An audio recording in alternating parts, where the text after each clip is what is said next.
Oh, so nice. Give it up for your host, guys. You're doing a fantastic job. So a little bit about myself. I'm originally from Iowa, but I've been living in Brooklyn now for about a year now. But I got a confession to make, y'all. Like, I've met more people from Iowa living in Brooklyn than the entire time I lived in Iowa. It's almost like everybody in Iowa just went like, Iowa sucks, right? And we're all like, yeah. Let's go make Brooklyn suck now too. Come on! Follow me, we'll play some cornhole. And back in 2002-03, during the lead up to the Iraq War, there was a very popular bumper sticker in my hometown that read, "Nuke their ass and take their gas." Oh, it was horribly, horribly racist. And it was also really embarrassing, y'all, because they used the wrong there. You know what I mean? Like, I was like, man, you're gonna be raised legally, grammatically correct. I had a lot of dreams, had a lot of goals, different professions that I wanted to do throughout my life. Like the first one I remember I ever wanted to do when I was a kid, I wanted to be a cowboy, ladies and gentlemen. I wanted to ride up the frontier. Then I got a little bit older. I thought it'd be a lot of fun to be a police officer, to protect and serve my community. And then got a little bit older. I wanted to see the world, so I thought it'd be fun to like be a seaman and join the Navy. Now I'm 24 years old and looking back at all my dreams, and y'all, I think I just want to be in the Village People. Like, I feel like that's what I wanted to do.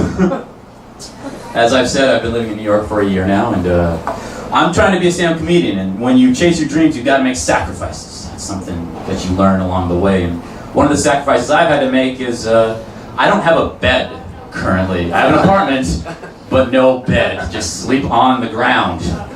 So at this point in my life, like, I'm not really looking for a freak in the sheets, you know what I mean? But I'm definitely looking for a whore on the floor. Like, that is where my budgets can take me now. My girlfriend wrote that joke, by the way. You're welcome. No, it's my favorite movie of all time, if you're curious, is Men in Black. I love that movie. I've seen that movie about 1,000 times. I've loved it every single time I've seen it. But I was watching the other day and something threw me off about it, because Will Smith is a cop for the NYPD at the beginning of the movie, and he's chasing down the alien, and he catches the alien, and he screams out, "I'm with the NYPD. That stands for knock your punk ass down."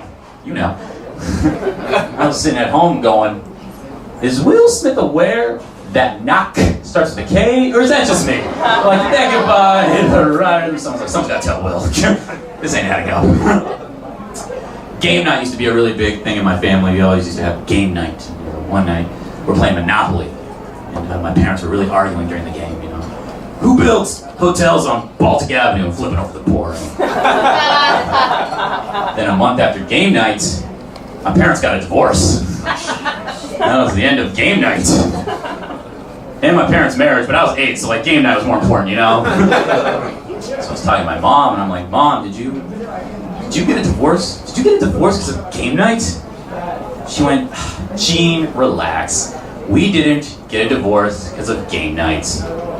We got a divorce because we hate you and your sister, alright? It's all your guys' faults." I felt a lot of pull back there. I'll extend an olive branch, alright? My parents got back together recently, and they've been together to this day. Yeah, that's really nice. I think love finds a way. And in this case, love found a way about a week after my sister and I moved out of the house. So, I mean, it really was our fault. I'll take credit for that. As I've been saying, I've been living in New York for about a year. I moved here last August, and I'll never forget my first day in the city. I did the open mic at the Grizzly Pear in Greenwich Village, and I put my name in the bucket, and instantly, right then and there, started crying. Tears were streaming down my face. I was living my dream to be a comedian in New York City. I couldn't stop the crying. I ran to Washington Square Park, sat on a bench, literally sobbing. And in that moment, I knew for a fact that I was in New York City, because not one person came up to me and asked if I was okay. I just walked right on by. Homeless guy did look at me, shook his head, and went, "Get it together, pal. You're in the jungle now, baby. Welcome to the fun." All right, guys, made it 15 more. Thanks so much.